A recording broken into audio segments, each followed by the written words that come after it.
EMSradio.com. EMS information for the next generation. The EMS Garage is a production of EMSradio.com. You can find us on Facebook, just search EMS Garage. You can find us on Twitter at EMS Garage. Email us, emsgarage@gmail.com, or call us, 303-720-6001. The EMS Garage.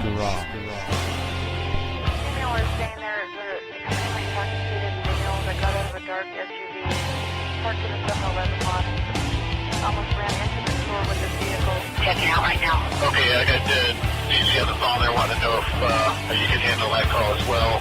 Just confirming you are checking the patient. Sale 922 is on scene. Here's buddy.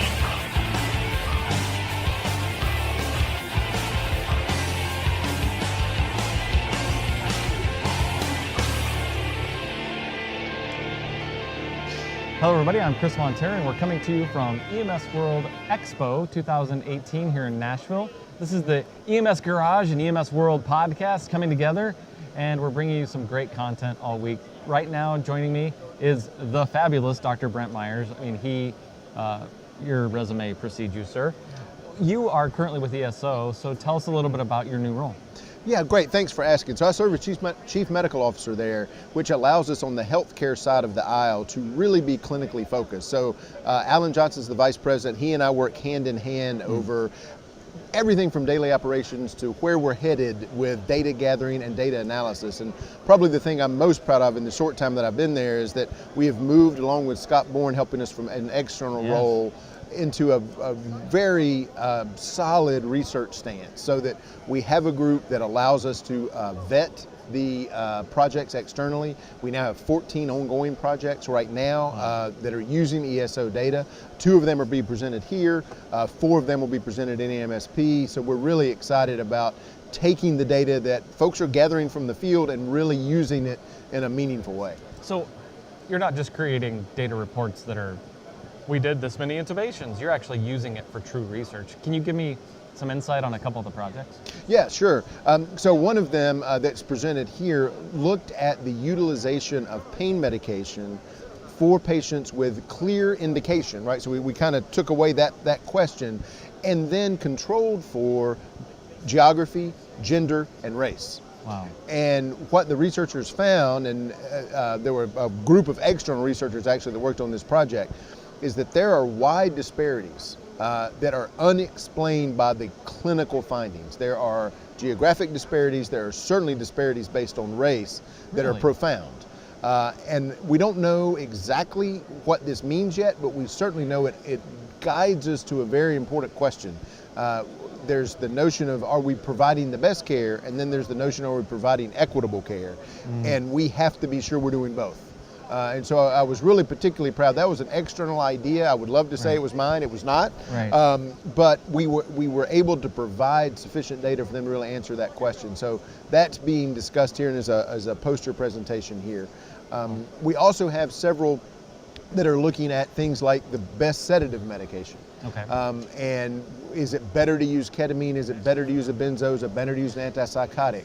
And we were able to generate some answers around those questions. I don't want to give everybody's secrets away, but those are kind of the papers and research that we're working on that'll be presented both here and in January. Interesting. So I guess from a perspective of what you just said is that you had something and it kind of leads you down another path that you weren't actually expecting. And I think that's what we found from science and research that's been going on since, the Middle Ages, really? I mean, for all of time, really. But really, when we start thinking about classic science and looking at things, one result leads to more questions. And I think that's what's cool about what you guys are doing is you said, well, we found this, now we're going to answer this question. I think that's brilliant.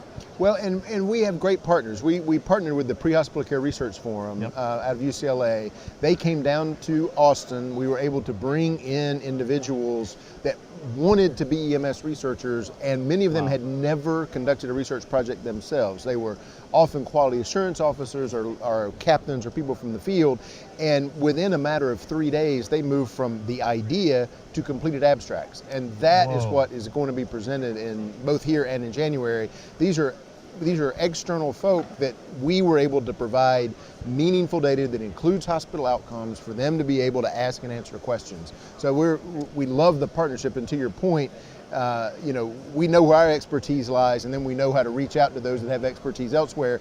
And the Pre-Hospital Care Research Forum really did a great job for us. So do I have to be an ESO customer to belong to that, then to do Absolutely a research? not. Okay, Absolutely really? not. Wow. That is the philosophy of our organization, is that we are attempting to improve the health and safety of communities through the power of data. Wow. Period. That doesn't say whose data, doesn't say why. The goal is the same. So anybody can apply to receive our data and use it for their own research, whether they're a customer or not. Anybody can come to the research forums, whether they're a customer or not. Really? Yeah, the philosophy is very clear and consistent throughout the organization. It's refreshing to hear that, because that's not the philosophy of many other competitors. And what it tells me is that ESO cares about what we do, which is awesome, because that's the only way we're going to make this thing go forward and make it easier for entering charts. And I look at just all the data side from the field provider side when they're trying to enter their data, but right. Then from a management side, there's a bunch of other things I need to know that aren't just, Mrs. Jones and all these things. And I think that powerful message of it's everybody's data is pretty cool. That's very cool. So where do you see this thing going next? You said you have 11 million records in the system, is that right? Or getting that? No, that's going to be on an annual basis. So it's a huge number of records that come through the system, and it allows us to ask and answer questions very rapidly. And the beauty is, these are from one ambulance agencies, all the way up to the Detroits and Chicagos and Seattles and those size systems, and then everything in between. Can you stratify the data by zip code or by area, so you could start to look at rurality, if you will, versus urbanicity? Yes, trying to look at those absolutely. things? Okay. And we look at because we have some really small systems. The way we initially look at the data is just the first 3 digits of the zip code. Okay. What we found is we have some counties that are indeed small enough that if you had the zip code and the age and the gender, you could figure out who the patient was. Right. That makes sense. And makes so a lot of sense. And Yep. so we redirected a little bit, but yes, from a geographic perspective, we've had some people do that, and in fact, that's part of the pain research we talked about involved the geographic layer as well as the race and gender layers. Amazing. So, absolutely. What are some of the next questions you want answered? Well, the first thing we want to try to do is to set ourselves up for success when, I don't think it's an if any longer, when reimbursement becomes tied to quality. And we know that's coming. We're the last bastion, if you will, in healthcare that is being paid without a quality modifier. Right. And so it's got to change, and we know it will. We don't want those to be forced on us. We would rather have evidence-based metrics to put forward when the time comes. So we've developed what we refer to as the ESO Index. It is a 5-metric today, first 5 metrics. It'll obviously grow and morph over time. Right. And the goal was to look at things that clinically matter, that any size system could accomplish, right? These are not destination decisions, and it doesn't have anything to do with whether you call a helicopter or not, any of those, because that is so geographically dependent. But the 5 metrics that we measure are anything that any system should be able to measure and report on. Wow. Aspirin for chest pain, 12 lead for chest pain, what proportion of your calls are related to opioid overdose and overdose in general, just to kind of benchmark yourselves across the country. And then we got really focused around stroke. And is there a best practice for stroke scale? Right. Should you complete the stroke scale? So we're spending a lot of our focus around stroke. And then finally, one I think we all could agree on is that if there is a advanced airway placed, was end-tidal CO2 recorded in the chart? Right. These may not be the 5 that CMS picks, but our hope is that we're at least moving the conversation in a direction that actually is tied to outcome and that anybody can do. Well, what would be cool, and I don't know if you guys are even thinking about this, but adding not only the CMS component and reimbursement, because we know that's important, but when you're thinking about population health and you're thinking about how we can impact the most population, having the CDC starting to look at how do we, what this segment of the healthcare system is being provided not in the traditional healthcare system, what are those outcomes? What do those patients look like? What are when you think about population health from that perspective, it's so cool. The things we could be doing. Right, absolutely. And the goal of any of our bidirectional data is that it's agnostic to basically who sends it and who receives it. So today, most people think about it as the ambulance into the hospital and the hospital back to EMS. And indeed, that's where most of it's utilized.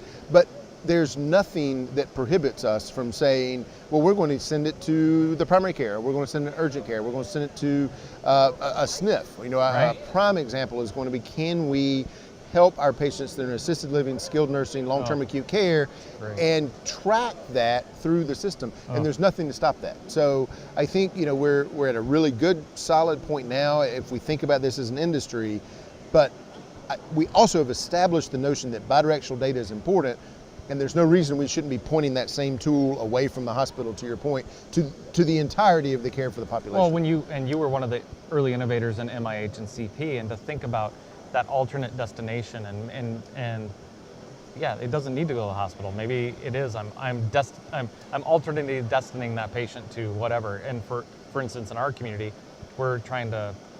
We have a co-responder model where the community paramedic and a mental health clinician respond to the scene. It would be interesting to have our data be able to link in. We're working through it, and it's difficult at best because they're just disparate. They're such disparate systems. Oh, absolutely. And we're even seeing now some of the systems use telemedicine on scene as the solution. Right. Well, that is technically a destination. Right. And so it is a way to think through the world of, maybe my own scene is just a phone call. Great. Maybe it's a true bidirectional video telemedicine visit that results in a referral or a prescription or whatever's necessary for that patient. And we've solved the problem then and there, which is the ultimate goal, I think, for the patients where it's appropriate. So where can people find out information about the Pre-Hospital Research Forum and be able to, maybe somebody out there is going, I have an idea for a great research project. How do they enter that world? Right. So Googling the Pre-Hospital Care Research Forum is the easiest way to do that. It's out of UCLA. Dave Page runs it. We are planning to do another one of those workshops at WAVE in March in Austin. Cool. And we'll be having the kind of the open call for that soon, and it'll be on our website, and you know, we can put that out there. Likewise, you can go to our website for the link to go to research. And then there's basically a format that one goes through, and we have an external body of researchers that everybody would know on this podcast that review all of the requests, both from an ethical perspective as well as from a feasibility perspective, provide feedback, kind of hone those down, and then we move forward from there. So that's really the goal. One last question. Sure. I know I'm running short, but can you do comparative data? So is there a way to say, so for instance, in our system, backboards are gone, right? We don't even use them anymore. Can we then compare ourselves to a like agency and then do comparative data that way? Is that even a possibility in the current realm of where you guys are at? Yes, absolutely. Basically, when people join ESO, they say affirmatively, I want to be part of the research program, which most do, right? And it's de-identified data in that you cannot tell the agency name unless it's your own agency. But what we can do, and we have done, is to come in and say, okay, your agency is fire-based with this number of runs, this type of system, and we can find others that are similar to that without sharing their identity per se, but allow the comparison to occur. Sure, absolutely. Excellent, that's awesome. Dr. Myers, where can people find you? Well, I'm still living in Raleigh. Raleigh's still home. Nice. But yeah, it's on the web. You have an email, right? Yeah, it's really easy. It's Brent@BrentMyers.net. Oh, that's really cool. Yeah, real easy. Thank you, Dr. Myers. Thank you for joining us for this great edition of EMS Garage and the EMS World podcast. And you can find more information coming from this show at EMS World Expo from Nashville 2018 right here on this channel. I'm Chris Montero, joined by Dr. Brent Myers. Thanks for watching.